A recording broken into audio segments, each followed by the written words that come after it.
Welcome to Marshfield Now. I'm your host, David Ballerstein, Communications Specialist with the City of Marshfield.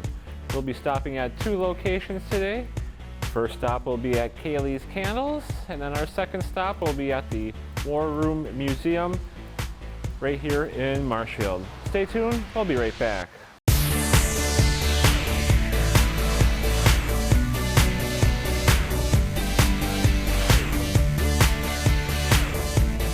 Well, welcome back. We're here at Kailey's Kandels, and thank you so much for letting us stop by here. I know we were down here for your ribbon cutting ceremony not too long ago. Tell us a little bit about you and how you got started with Kailey's Kandels. Hi, so I'm Chris Schmidt. I started Kailey's Kandels in 2018. I grew up here, and I wanted to kind of bring a business to the area, and I like candles. I like smelly stuff. I like to know what we're breathing and putting into the air. So that's where the candle business kind of was a great thing to get into. I started it because my daughter Kailey, she was born in 2015 with a rare syndrome called golden hair syndrome. And it's kind of like the autism spectrum. It's a hub, and then there's all these little things that go with it. So for Kailey, it affected everything on her left side, internally, externally. So her heart, her spine. She's had 15 surgeries since her last one she had was 3 years ago. So we've been 3 years free of surgery. But it's one of those where it could be a lifetime of surgeries. We just don't know. There's no life expectancy that they can give us. It's such a rare syndrome. So I started the candle business as something that she could have and she could grow with. Because any kid with a disability, when they become an adult, there's not much out there other than, she could work at the ODC. She might be able to have a normal job, but they're limited on, what money they can bring in. There's not a lot out there for them. And I want her to be secure in life that if I'm not here, I know she's taken care of. That financially we don't have to worry about her and her needs and her living. Right. So. And I suppose, having someone do what they like, a lot makes a big difference for an individual. Oh, yeah. Yeah. I have fun with the candles. If I didn't like doing them, I think that would be harder for me. Creating and mixing scents together and creating stuff that smells bad and smells good is kind of the fun part. And then you just sit there like, okay, what should I call it? What kind of creative, unique name can I give it? Or what kind of name can I give it that'll give people laughs? Because humor is kind of what your life should revolve around. And that's what my life revolves around, is humor. Because if I wasn't dealing with life that way, I would be going crazy with everything going on in my life. So doing the candles kind of gives me that creativeness where I can make a fun scent or make a funny scent and just give it whatever name I want. Right. And having, this small business here, it also probably gives you an opportunity to spend more time with your family, right? Correct? Yes. Yep. I can have my kids in here helping, which is nice. As they get older, they all love being in here. My daughter was in here yesterday for a couple hours running the store, so I could go to appointments with Kailey. So it's just kind of like a fun little store that's going to be family-oriented and family-driven. And everything here, even the vendors I have in here, everything is like a little family that's here. Yeah. So. And I was going to mention that you have more here than just candles and incense. You have looks like a lot of homemade crafted items in here that looks pretty unique. Yes. So I have my candles and wax melts, and then I have 45 other crafters. So everything in here is handmade by somebody, and they're from either central Wisconsin or in Wisconsin. We're trying to keep everything locally made, and the stuff that you just don't see anywhere else unless you were to go to a craft show. But this gives some people in town just a place to travel and not have to go to, Wausau or Stevens Point or other areas to find these unique gifts. All right. And what else can someone find here when they stop in? It's a little bit of everything. I have yet to have someone come in and not find a gift for somebody, or just a funny, we have a person who makes rocks that have teeth. Just like the unique things that you don't think of. that are like, that is kind of cool. I'll never find it anywhere else. And that's what I want. I want a place where they come in and they're like, I've never seen this before. Or, you know, where did you find them? How did they think of this? Right. Talking about all this here, do you have any events or anything special coming up for this year? We have pretty much every month there's something new. Vendors bring stuff in. That's the whole joy of having this being all different vendors is every month they bring in new inventory.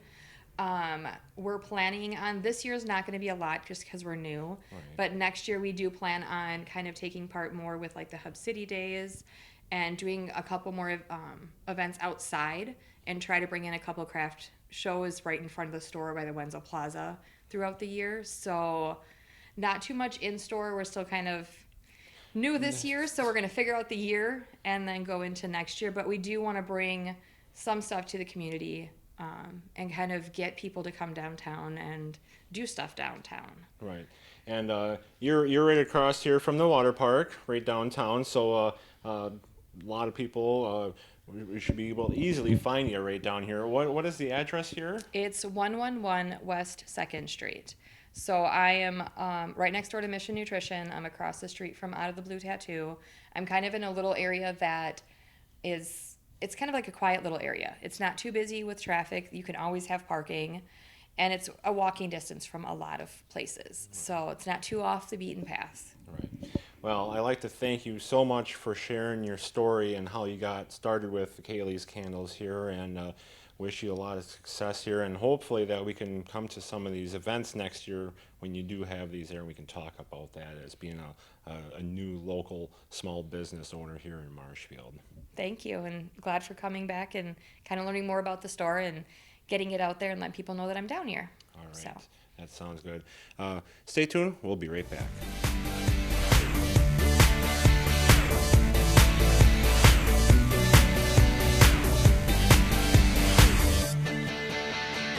Well, welcome back. Today we're here at the War Room Museum, and thanks for letting us come down here and getting a little bit about your place downtown here. Yes. Hi, Tyler Smazel. Thank you for coming. And so my first question is, you know, I guess that you just didn't have one day, I'm going to buy a building and put all the, you know, all this artifacts in here. I mean, how did you come up with the idea, and how did you get started to have this in Marshfield? Yeah, so funny thing is, in a way, that's kind of what did happen. Oh. A friend of mine owned the collection in Portage, Wisconsin. He started this about 42 years ago.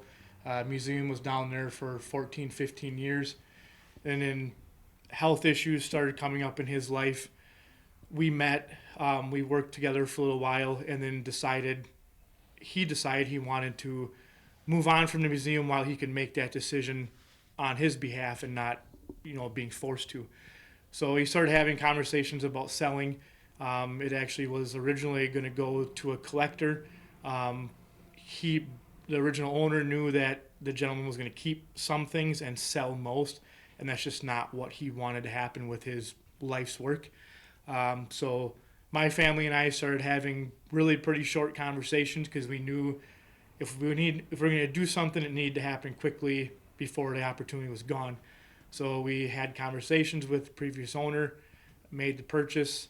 Long story short, made the trek in the winter from Portage to my place south of town, moved everything in there for the time being until we found a space, and then started, you know, the process of acquiring this space and moving it in and setting everything up, and the rest is history, so to speak. Rest is history. Yeah. So I was here a couple months ago here when you had the ribbon cutting ceremony.